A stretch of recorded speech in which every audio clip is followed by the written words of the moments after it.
Vous vous en êtes sûrement rendu compte, dès que vous mettez à jour des données utilisées dans différentes formules, vous aurez automatiquement les résultats de formules qui se mettront à jour. Donc par exemple ici, je vais insérer dans cette cellule-ci la somme du total donc ici des achats. Donc je fais ici mon égal, j'utilise la formule somme, donc je double-clique ici sur la formule somme présente dans le menu et je sélectionne ici donc toutes les cellules du total des achats effectués par ces personnes. Ensuite, je ferme ici la parenthèse et j'appuie sur la touche Entrée de mon clavier. Donc, vous voyez ici, j'ai atteint une valeur. Si maintenant je modifie une valeur, donc une des données utilisées dans la formule, donc par exemple ici, à la place de 125, je mets 300 comme ceci. J'appuie sur la touche Entrée.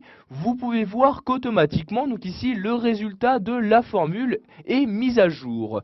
Si vous souhaitez donc que celui-ci ne soit pas automatiquement mis à jour, vous pouvez le faire grâce aux options de calcul disponibles sous Excel 2010. Donc pour accéder à ces options de calcul, vous vous rendez en haut dans le ruban Office 2010 et cliquez sur l'onglet Formule. Une fois dans cet onglet, nous allons nous rendre dans la partie ici Options de calcul. Je clique donc sur ce bouton-là. Vous allez alors avoir ce menu-ci qui va s'ouvrir où vous avez trois possibilités. Soit vous laissez ici automatique, donc valeur par défaut. Vous pouvez également choisir de calculer automatiquement vos formules, sauf quand vous les insérez dans vos tables de données. Ou encore vous pouvez choisir de calculer toujours manuellement les différentes formules que vous insérez. Donc ici je clique sur manuel comme ceci et maintenant nous allons voir ici que si je change une donnée, cela n'aura aucun effet sur le résultat de formule qui apparaît ici dans cette cellule-ci. Donc par exemple ici à la place de 12,99 €, je vais mettre 100 € comme ceci. Donc vous voyez je saisis 100, j'appuie sur la touche entrée et comme vous pouvez le voir, le résultat de la formule n'a pas été modifié. De même si je modifie donc 859, si je mets 1000 à la place, j'appuie sur la touche entrée, ce résultat de formule n'est toujours pas modifié.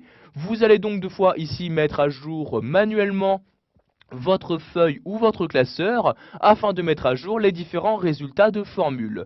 Pour ce faire, vous restez toujours dans l'onglet Formule et vous allez utiliser l'un des deux boutons ici présents.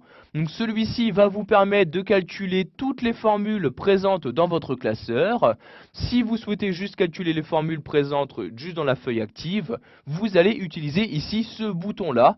Vous voyez calculer la feuille, je clique sur le bouton et automatiquement vous avez pu voir ici donc que ce résultat a été mis à jour. Si je le remodifie, donc par exemple ici à la place de 24,99, je mets 500 comme ceci, j'appuie sur la touche entrée, vous pouvez voir donc que ce résultat n'est toujours pas modifié. Je dois donc recliquer encore une fois sur ce bouton pour le mettre à jour. Donc ici je vais me remettre en mode automatique pour que Excel remette à jour automatiquement donc les résultats de formule. Je clique donc ici sur option de calcul puis sur automatique comme ceci. Maintenant si je remodifie une donnée, donc par exemple ici à la place de 1020 je mets 500 comme ceci, j'appuie sur la touche entrée, vous pouvez voir que maintenant donc, automatiquement ce résultat a bien été mis à jour. Voilà, nous avons vu dans cette vidéo formation comment changer la méthode de calcul effectuée par Excel 2010.